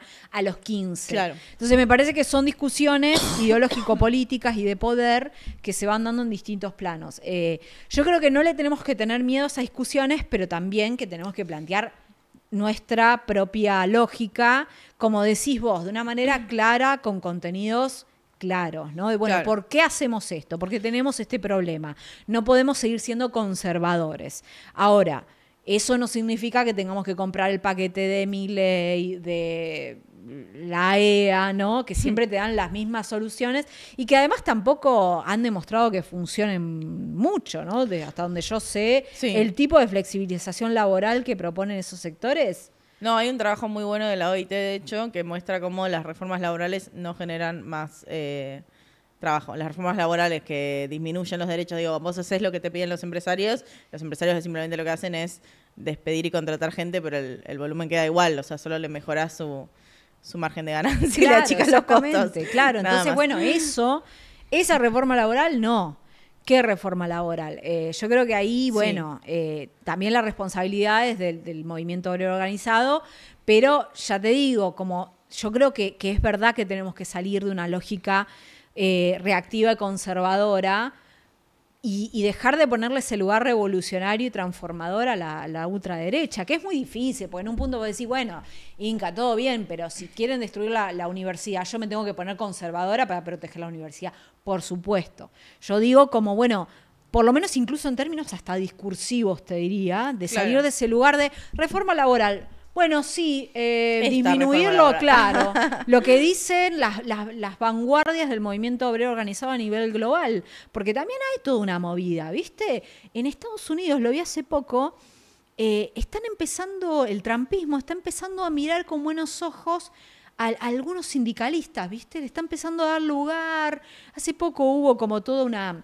Hubo un fallo histórico con Uber, que ahora tiene que pagar seguro de salud. Claro, viste, hay cosas que están pasando que son a veces incómodas, porque a veces creo que lo que pasó es que un sindicalista dio como un discurso frente a los republicanos, entonces había gente de izquierda que lo criticaba, pero a la vez ese chabón le estaba tirando como cosas heavies. Entonces, ahí me parece que el dato interesante es por qué los republicanos están yendo a escuchar a esa gente. Obvio, vos tenés una lógica industrialista, proteccionista, aparece ese rol, claro, aparece el movimiento organizado o la organización sindical como un elemento. Acá en Argentina es importante, a diferencia de otros países de la región, pero yo creo que hay algo a discutir ahí que está pasando con el sindicalismo argentino, especialmente por la pérdida de relevancia, más allá de lo que yo crea de la CGT, la cuestión de los trabajadores informales, cómo ha crecido, eso ya no podés hacerte el tonto, te explotó, lo pudiste mensurar en la pandemia, es un dato de la realidad, no puede ser que a esos sectores solo les hable Milei. Y volviendo a la pregunta esa de cómo te imaginas ese peronismo transformador, entonces, bueno, con una hoja de ruta por ahí un poco más clara. Sí. Tampoco te quiero comprometer con nombres, ¿no? Pero por ahí más con ideas. Sí, con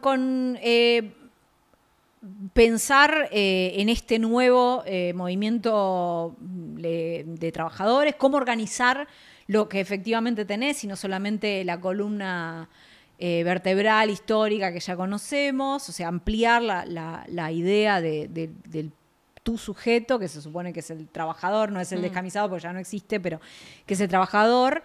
Tener una propuesta peronista tecnológica, ¿no? O sea, no puede ser que también, de nuevo, los únicos que tengan algo para decir son Reidel, que es un entreguista, o sea, algo tenemos que decir nosotros, que no sea lo mismo que dicen Elon Musk y eso, ¿no? O sea, tener, y eso yo creo que es difícil lograrlo si uno tiene una idea pasatista del peronismo y nostálgica, yo creo que no, que hay que tener realmente una idea peronista del avance tecnológico, de la inteligencia artificial, de cómo vas a implementar vos y cómo te vas a colocar vos a nivel global también en esas transformaciones. Creo que también hay algo del orden de la agenda de género que hay que tener en cuenta, por lo menos en términos de protección social. No digo que el peronismo se vuelva verde, no, ya sé que no, pero sí en términos de protección social, porque eso ya además ya... Cristina algo de ese orden había hecho, aun cuando decía que no era feminista y bla, pero ya con las amas de casa, con las moratorias, digamos, en ese sentido eso para mí tiene que estar, si realmente hay una consideración, porque además también estuvo en el primer peronismo. También Evita se peleaba con las feministas, pero la participación política de las mujeres estuvo, entonces eso tiene que estar. Y sí, por supuesto, ¿qué tipo de industrialización? ¿No? Porque el peronismo propone industrialización, propone mercado interno, pymes, bueno, ¿qué tipo, cómo? ¿No? Yo creo que el peronismo hace mucho hincapié en los recursos naturales y creo que está bien porque tan bien está que ahora Milei se está beneficiando del gasoducto y de YPF y de las obras, ¿no? Fíjate que con YPF ellos se presentaron como querellantes, creo, en este fallo que hubo en contra de la Argentina. O sea que... No, Milei usa el traje del mameluco. Que usa claro. Hace poco tiempo decía que había que privatizarlo, empezó la gestión y fue como... Sí. Me di cuenta, claro, exactamente. Me di cuenta que es una gallina de los huevos de oro. Entonces, en ese sentido, me parece que el peronismo eso lo sabe. Pero bueno, reajustar ahí, ¿no? En esto que decías vos de cuál es la inserción global. Bueno, ¿qué industria? qué sectores estratégicos, cuáles son los mejores, cómo. Yo creo que ya el peronismo tiene ideas en este sentido, o sea, la protección de los recursos naturales, que no haya una lógica de expoliación, que haya, tiene un nombre específico, pero digamos que en los acuerdos, incluso con las inversiones extranjeras, haya también algún tipo de desarrollo local, que no sea todo que lo traigan de afuera. Bueno, esas cuestiones para mí son fundamentales. Lo que mejor se puede hacer en ese sentido es, como para mí, una vía fundamental.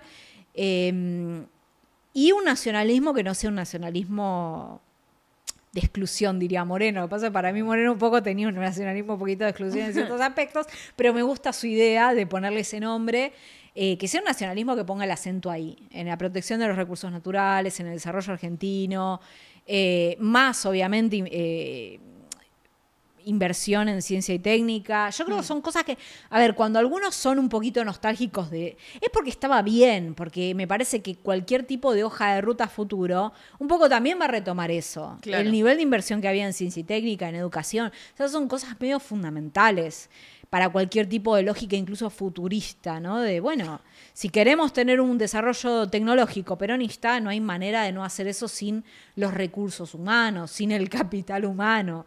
Me parece que es algo medio fundamental. Así que creo que eso, como con esas cositas. Y pensando ya no tanto en el mediano plazo, así como diciendo, bueno, el próximo peronismo, sino en una idea de futuro.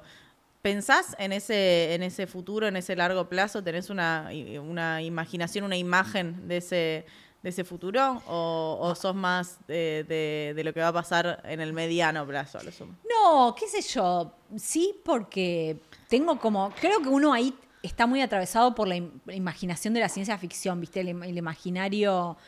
Y me interesan mucho los autores futuristas de la ultraderecha porque me interesa que están pensando eso. Sí. Lo que pasa es que me parece un horror lo que piensa Curtis Yarvin sobre el futuro. Pero creo que ahí, por ejemplo, la cuestión del avance técnico y la posibilidad de no laburar, claro, del ocio. ¿Cómo va a ser ese mundo? Que incluso es un mundo bastante desafiante para el peronismo, porque el peronismo del trabajo es algo fundamental, es algo incluso hasta te diría medio hegeliano, ¿viste? Que con el trabajo te reconoces, ¿no? Sí. Hay algo medio ontológico, que también estaba en Marx en un punto. Sí, te hace. Claro, te hace. Bueno, ¿cómo va a ser ese mundo en donde por ahí hay muchas cosas que ya van a estar resueltas desde otro lugar? ¿Vamos a tener más tiempo o no? ¿O cada vez va a haber una especialización mayor de lo humano? Que va a hacer que en realidad siempre ocupemos el Yo siempre tiempo. Cuando pienso lo de las máquinas es como, mira, si en algún punto el límite de eso es que sea más barato que lo haga un ser humano. Entonces, en realidad los trabajos que quedan cuando el desarrollo tecnológico es tan fuerte es un par de trabajos muy tecnificados, muy especializados, sí, y una marea de trabajos recontra, mega archi precarizados, que no es que las máquinas no lo pueden hacer, sino que simplemente es más barato pagar salarios, sí, de mierda para que, bueno, subsistan. Totalmente, es que yo creo que por eso, porque por esas lógicas y también por todo el imaginario de la ciencia ficción, uno se pone medio ludita, porque dice, lo primero que puede llegar a pasar es que te quieran cagar con estos bichos, con estas, sí, máquinas, sí, y que vos seas, pero escoria absoluta. Y cómo pensar un futuro donde al revés, donde, claro, en realidad se jerarquice cada vez más lo humano, en el sentido de que ser humano no es estar todo el tiempo tiqui, tiqui, tiqui, tiqui con una maquinita haciendo un trabajo móvil, sino el desarrollo en cierto, sí, sentido, la creatividad, exactamente. Otro tipo de lógicas, ¿no? Los que trabajan mucho esto, que igual uno dice, hijos de puta, son una corporación, pero Apple, viste que, sí, tiene su propia plataforma con sus propias series, trabaja mucho la ciencia ficción por cuestiones evidentes, tiene ahí una adaptación de Fundación de Asimov, y tienen un poco este imaginario medio utópico, claro, donde la tecnología genera como un mundo donde todos somos multirracial y viste, y por ahí uno dice, esto progre de mierda, todo bien. Eso van a ser los ricos. Mostrame claro, abajo. Exactamente. Uno dice, bueno, bajame el ascensor, a ver. Dame una versión de esto, pero peronista o de izquierda, y por, claro, ahí compro. Pero hay algo también de que me parece que está bueno por más que uno quede como el pelotudo de la historieta, cierto optimismo y cierta lógica de qué podemos hacer nosotros. Porque además Perón, por ejemplo, hablaba mucho de eso, del avance técnico. Pensemos que era la mitad del siglo XX, donde estaba toda esta ansiedad de la insectificación del hombre, toda esta lógica existencialista, Heidegger, ¿no? O sea, había toda una pregunta por la técnica y por lo humano. Y había también, obviamente, regresos al pasado bastante reaccionarios, y el peronismo fue cero eso. Claro. El peronismo fue muy, pero muy modernizador. Y bueno, las izquierdas ni hablar, tenés de todo, obviamente. Por ahí tenés izquierdas que son más nostálgicas de comunidades antes pero después tenés los aceleracionistas, ¿no? Tenés para elegir ahí. Y yo creo que está bueno tener un poco una mirada posible, un poco menos ludista, si se quiere, de un futuro posible. Lo que pasa es que eso se hace luchando, no va a venir por sí solo, ¿no? Claro. Ahí eso es lo que a mí me diferencia de los tecno-optimistas, como Milei, ¿no? Que dice, soy muy tecno-optimista, por eso me metí en Libra. Pero hay versiones no mileístas del tecno-optimismo, de gente que dice, no, porque con esto vamos... Y yo creo que no, que siempre la técnica por sí sola no va a solucionar problemas de relaciones sociales. No, y en todo caso profundiza las desigualdades. Exactamente, porque, y un poco yo creo que ahora estamos viendo eso, un momento donde hay un montón de cambios tecnológicos que vinieron, no estábamos preparados para eso, entonces tenés más más brechas de género, cada uno en su propio lugar, como si hubiese como una suerte no de encuentro, sino de fragmentación de consumo por clase social. Claro. Entonces me parece que, no sé, hay que tener como una lógica entre la técnica y lo social que nos lleve a un lugar un poco más amable. Hay viste que en Black Mirror, que son casi todas bastante... Amo, sí. Me encanta. No puedo ver más de un capítulo porque me quedo pensando muchísimo claro, de cada que capítulo. son... pero bueno, claro, ahí la ciencia ficción es una admonición, ¿no? Guarda que si ustedes hacen esto... pueden ir para este lado, pero siempre me acuerdo de esta que es más optimista, que es la de la app de citas, sí. Que los tipos que están como una suerte de mundo donde van conociendo distintas personas, el tiempo pasa rápido y en realidad es toda una app. Sí. Que no me acuerdo cómo se llama, pero un poco uno dice, che, estaría bueno que sirva para eso, ¿viste? Que amplíe las limitaciones temporales de lo humano, o el de San Junipero, que la gente se muere pero puede seguir viviendo en un software. Como, estaría bueno que sea para eso. Ese. Te da miedo, bueno. Pero que uno lo puede elegir. Si no querés, morir, no por lo menos, ¿viste? Como el capitalismo ya no te deja ni morir. Me puedo morir y dejar de existir y no ser un software de IA, por favor. Pero vos pensás que por ahí te morís y podés elegir y te dan, podés vivir en la Unión Soviética. Entonces estás ahí, pero te rascás el higo. O sea, estás ahí en la eternidad, chaca, leyendo. Te abanican robots, por supuesto, claro. Porque sería la Unión Soviética, o sea, ahí no, el ser humano no puede explotar al otro. Pero bueno, no sé, como pensar imaginarios un poco, porque también yo creo que un problema de las izquierdas, y esto lo puedo decir porque lo dice gente de izquierda, no quiero criticar otra, por favor. No quieras hacer apropiación cultural, por favor. Pero esta cosa de somos buenos en criticar lo que está mal, somos buenos en señalar los problemas, somos buenos en marcar los errores y los defectos, pero se nos complica el qué sí, lo afirmativo, ¿no? Lo que podemos hacer. Y yo creo que hay que hacer también un esfuerzo en ese sentido, no para el gatopardismo, digo, no para eso, pero para también proponer algo. Sí, está siempre el límite de que yo creo que una gran parte de la izquierda puede fundamentar eso en que la construcción va a ser una construcción colectiva. De hecho, cuando estuvo Ramal acá, dijo eso, como bueno, yo no me lo puedo imaginar porque va a ser producto de una construcción colectiva que va a ser de los trabajadores y yo no te puedo decir cómo va a ser eso. Sí. Que es una respuesta racional, está digamos, bien, claro. Pero que es como, bueno, dame algo, ¿viste? Dame algo que imaginar. Sí. Después cada uno lo va complementando y justamente esa es la gracia de la imaginación política. Yo creo que trabajar menos, más tiempo de ocio, es para mí algo como un futuro y algo peronista, obvio, ¿no? Como ya hace más de un siglo laburamos más de 8 horas. Ya está, 8 horas, venimos robando, ya está, listo. Y obviamente un futuro menos desigual, o sea, yo ahí me sigo peleando con los compañeros que insisten con la productividad. Sí, todo bien, pero a veces es fácil decir eso cuando sos parte de los redistribuidos, ¿no? Porque somos un país desigual. Muy desigual. Muy desigual. Y eso es un problema, porque si vos no tenés un auto más, no fuiste a Europa, bueno, pero si vos no tenés ni para comer, ni para ir a la escuela, ya está. O sea, hay cosas que a una persona, y esto es muy capital humano, digo, yo ese capítulo del Camino Libertario de Milei lo agarraría y diría, loco, con esto puedo acordar con vos. Si una persona no puede ir a la escuela, no puede alimentarse bien, no hay manera, ya está, no hay posibilidad de desarrollar ningún tipo de libertad posterior. Por ahí es muy determinista lo que digo, no es tan así. No, pero en algún punto si vos tenés tantos niveles de desigualdad, para mí el problema no tiene que ver con la productividad, porque vos podés generar, de hecho, muchos empleos, precarios no, pero de baja productividad, y que eso te impulse en términos de escala. Digo, como que la respuesta no es la respuesta del manual de micro 1. Nunca la respuesta es la respuesta del manual de micro 1 en ningún país del mundo. Sí. Entonces, como que, bueno, hay que complejizar y elaborar con lo que uno tiene en un país latinoamericano que viene de 10 años de estancamiento económico. Sí. Como, y no vas a resolver esto de un día para el otro y de repente todos vamos a ser más productivos. La productividad tiene que ver con un montón de cosas, de inversión que se puso o no, y no solo con la parte humana, y que vos para transicionar a eso podés querer generar un montón de puestos de laburo que tengan poca productividad, pero que te generen escala y que te genere esa virtuosidad del crecimiento económico. Sí, absolutamente.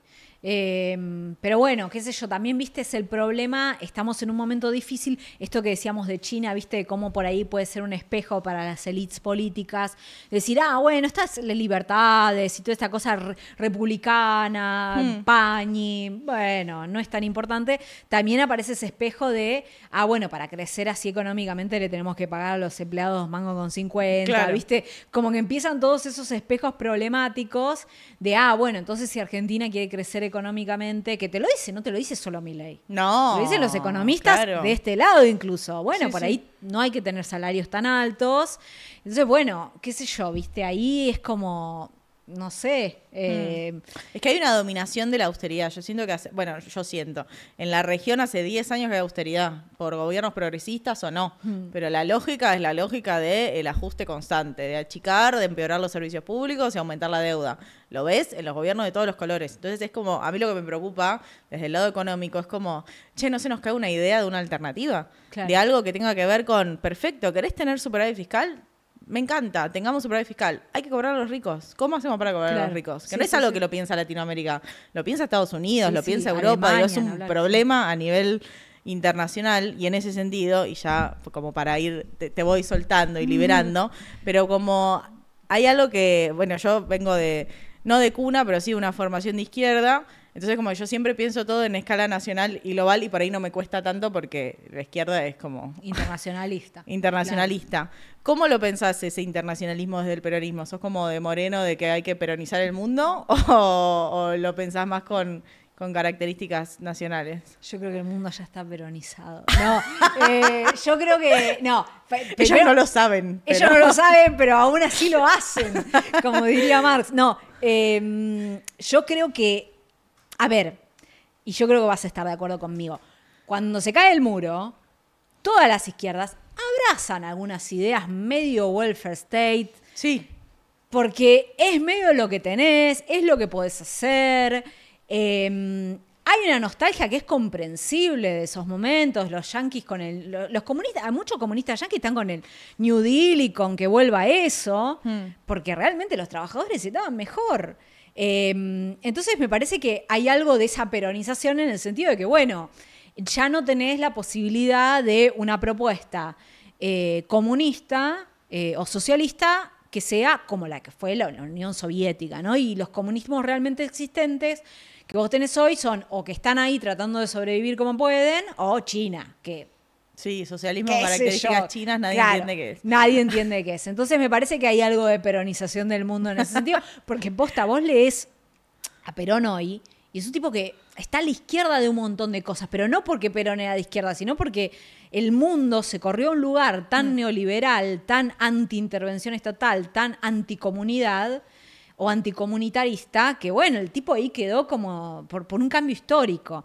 Pero yo creo que lo internacional es fundamental por varios motivos. Primero, porque el capital está transnacionalizado. Entonces vos, ¿cómo mierda haces si querés tener una propuesta nacional, por ejemplo, de impuestos, y el tipo se te va a Punta del Este? Literal.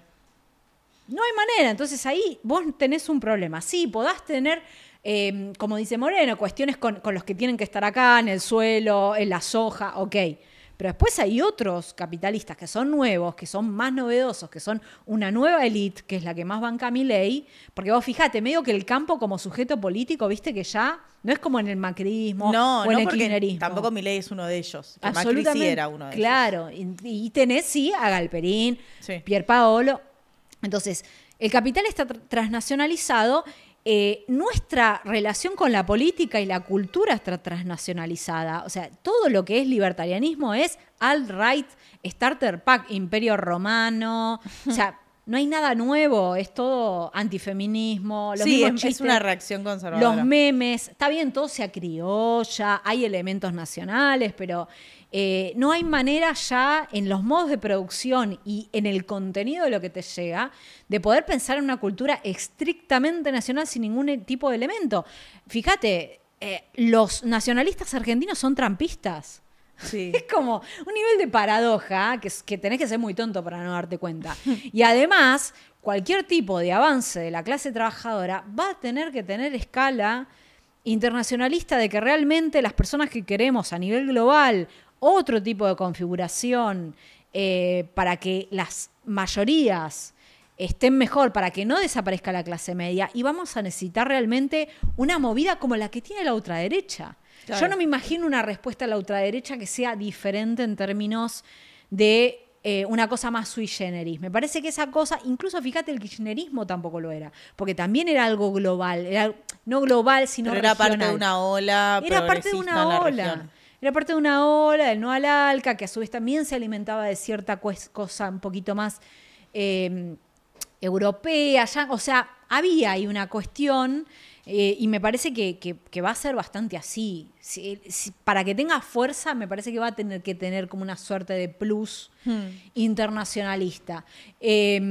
Por ahí mi sesgo nacionalista es, bueno, eso todo el tiempo lo tenemos que pensar con características nacionales, con una construcción de soberanía, claro, con nuestra propia tradición, pero no puedo imaginarme cómo el movimiento obrero organizado en Argentina va a poder mejorar si no hay un robustecimiento de eso a niveles internacionales. O sea, si el movimiento obrero organizado de Europa o de Estados Unidos logra algo importante, eso tiene creo que es inevitable.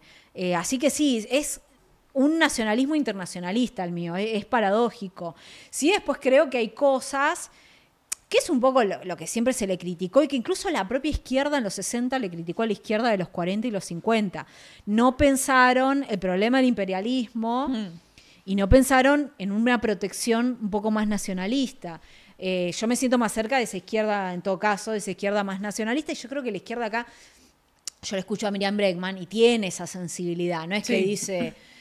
tiene como una idea de, bueno, sabe lo que es el antiperonismo. Yo ahí la veo como más cerca a lo que hizo la izquierda en los 60, que fue toda una revisión crítica de cómo la izquierda se había manejado ante el peronismo, con cierta incomprensión, con cierta cosa muy de son fascistas, ¿viste? Sí, muy leerlo con las categorías de afuera de ese momento. Exacto. ¿No? Entonces ahí me parece que las categorías de la propia historia son fundamentales para no quedarnos en los libros, en los conceptos, en las teorías y no ver como eso, ser más materialistas. Para mí, ser un poquito nacionalista es ser materialista en un punto, porque no se trata de sí, la bandera, toda esta cosa performance, sino pensar, bueno, en estos lugares, en esta población, en esta historia concreta, cómo se dieron estas categorías, cómo se dio la lucha obrera, cómo se da el capitalismo acá. Yo igual admito que estoy cada vez más nacionalista y los símbolos me parecen cada vez más importantes. A mí también, pero hay bueno, partes, no quería como... Hay partes de lo humano, ¿entendés? Como esa cosa que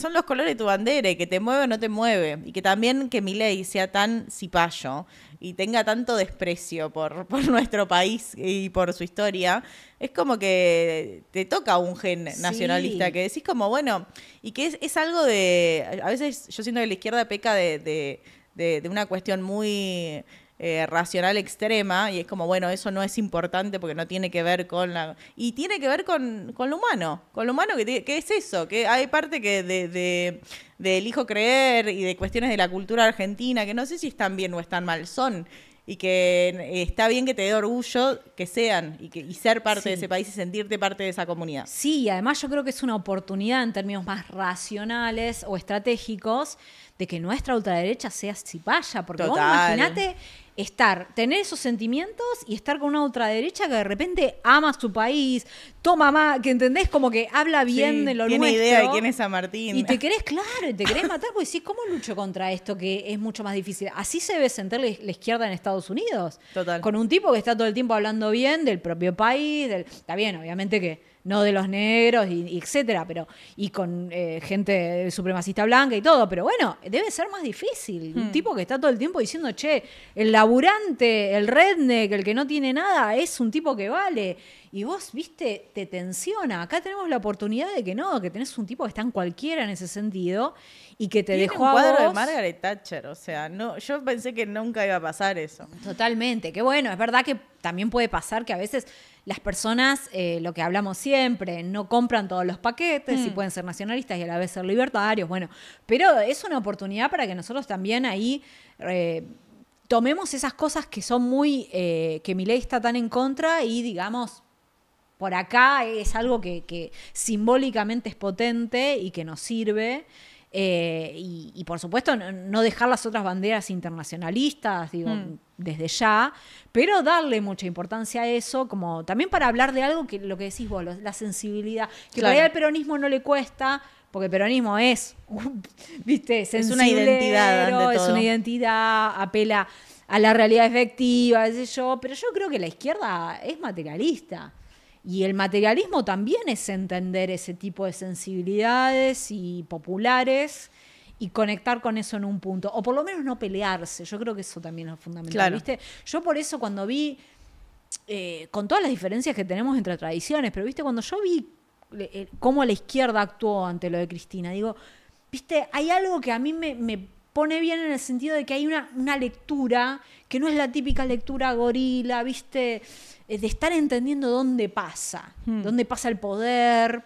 Y yo creo que eso es algo que está bueno de este momento, que puede ser un punto de encuentro. Después, obviamente, nos vamos a pelear, como siempre, con un montón de cuestiones, y creo que es sano también que suceda, creo que es sano que haya algo a la izquierda del peronismo, pero creo que esa lectura, viste, de por dónde pasa el poder, y también que yo creo que la izquierda leyó lo siguiente: si a esta mina, que para nosotros es una reformista, le toca esto, imagínate para nosotros. O sea, hay algo también de autocuidado, de decir, Sí, total. no podemos tolerar que la marca, la línea de la transformación es posible sea esta, porque entonces todo lo que es más a la izquierda no tiene chance. Sí, también como un reclamo, o si se quiere, una bandera roja contra el autoritarismo y esta Sí. definición de un poder judicial de 3 chabones, ¿viste? Como que lo pensás 2 minutos y decís como, ¿por qué 3 tipos pueden Sí, sí, definir quién se presenta a elecciones y Sí, quién sí, no? sí, absolutamente. Creo que fue acertado eso. Creo que tenés y con esto cerramos, pero creo que tenés una visión más bien propositiva de qué es lo que hay que hacer. Y para mí la gente que es propositiva es optimista. No sé si estás de acuerdo con eso. Yo soy la típica, ¿viste? Optimismo, pesimismo de la razón, optimismo de la voluntad. O como decía Foucault, pesimismo hiperactivo. Me gusta más que la de Gramsci. ¿Gramsci era el Sí, de- era Gramsci. Sí, yo detesto la queja, pero es una cuestión personal. A ver, detesto la queja, pero a la vez estoy rodeada y leo gente que se queja porque me interesa la teoría Claro. política, la gente que te dice no future, o sea, me gusta también leer eso, y creo que tengo también una sensibilidad bastante pesimista y dark en un punto. Pero pero no sé, es como que tengo una tendencia a decir vamos. Claro. Que es una tendencia que además la refuerzo cada vez más porque me doy cuenta que nadie quiere tener ese lugar. Que todo el mundo quiere tener el lugar de la lucidez que te da ser pesimista, porque es obvio que las cosas van a ir como el orto. Entonces, Claro. si vos sos Preferís tener pesimista...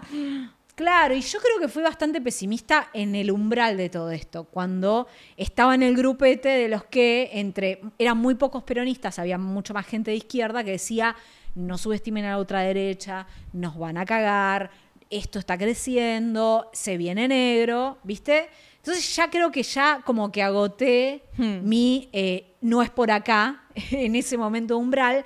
Y ahora, cuando ya estamos en el pozo, cuando pasó lo peor que podía pasar, que te gobierne la ultraderecha, y una ultraderecha también tan barrani, tan trucha, ya está, ahora me parece que tiene que ser propositivo, y me parece que también si algo tenía el peronismo, no sé si lo va a seguir teniendo, pero era también eso, era la realidad efectiva, darte un horizonte, algo que se puede hacer, Claro. no, como proponerte cosas. Y eso no hay que perderlo, me parece. No solamente el peronismo, yo creo que la izquierda también, pero quedarse en el lugar de queja constante y de esa lucidez que te da el pesimismo, a mí me interesa cada vez menos. No me gusta, y por más que después eso, el futuro sea más parecido a máquinas, la rebelión de las máquinas y nosotros limpiando inodoros eternamente, mientras los robots... Era muy barato el Elon humano, Musk, era como lo puedo hacer un robot, pero era muy barato. claro, el humano. claro. Entonces, nosotros estamos haciendo eso y está, no sé, Galperín Cuarto, que es un cyborg, fumando habanos. Probablemente pase eso, pero prefiero como tener como una lógica un poco más voluntarista de... Podemos hacer algo, porque también no veo que tampoco la sociedad esté totalmente cooptada por una lógica derechista, individualista. Yo creo que todo es más maleable de lo que creemos. Sí, no hay que negar la queremos vivir realidad. mejor, al fin y al cabo. Sí, yo creo que sí. Que a veces las personas también a veces deciden y votan determinadas cosas porque no se le presentan otras alternativas, porque hay momentos de hartazgo, de cansancio, pero que después si uno, viste, ves con la lupa y decís, bueno, es todo más maleable, es todo más gris, y hay lugares o puntos específicos donde uno puede operar. Yo creo que hay que agarrarse también de esos momentos. Bueno, me parece un cierre que los tiene y las tiene que movilizar. Y para seguir reflexionando, tengo que recomendar que es un podcast, Noticias de Ayer. Sí, yo lo pienso como claro, podcast. Es un stream, pero en Sí. realidad sí, funciona así, un stream filosófico conceptual. Claro, yo lo que- escucho siempre en cualquier horario, entonces Claro, puede defino a eso funcionar. podcast. Puede funcionar Pero como podcast, sí. que la verdad que es muy bueno y reflexionan en profundidad, algo que falta en los streams. Tratamos de hacer Preparan como... los temas, chicos, Claro. o sea, ¿lo Es pueden como creer? el stream del CONICET bajo el mar, pero bajo los conceptos. Vamos a la profundidad de los conceptos, o tratamos. A veces nos quedamos en la superficie, porque bueno, también la superficie a veces da algunas pautas de lo real, pero sí estamos ahí con Daniela Sorestomé y Agostina Mileo en Postdata, así que los jueves a las 5. Así que si les interesan los conceptos, nos pueden ver ahí. Exacto. Y bueno, nos vemos en el próximo Candela Mix.